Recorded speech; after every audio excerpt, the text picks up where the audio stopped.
Hey folks, Russ Bailey here, and I want to talk some October dock shooting.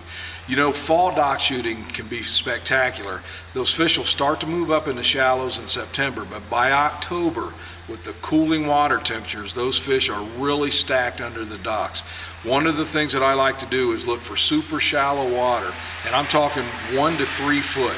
But there is some changes you want to make this time to catch those fish. If you're using a heavier lead head, one of the things you want to do is downsize, because if you're only in 1 to 3 foot of water, that jig's going to drop really quick. So you want something nice and light that's going to drop a little bit slow, because you don't have that much distance to fall. One of the things I like to do, I'll get the smallest Roadrunner you can get, which is the 1/32.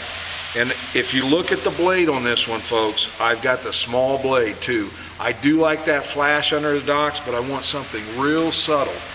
Another thing about when I'm doing dock shooting, a lot of times I like using either a hot grub if the action, you know, if they're really aggressively chasing the bait, or I'll use the crappie shad.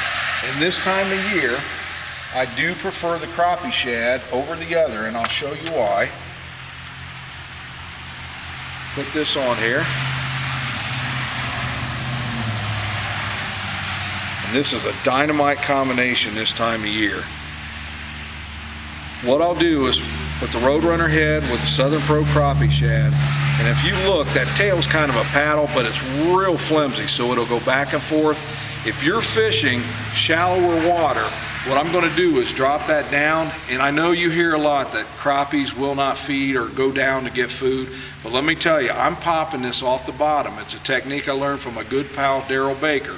You're going to let that drop and just skip that a little bit at a time, and that tail right there just coming up and going back down gives you super action, and you will catch a ton of fish.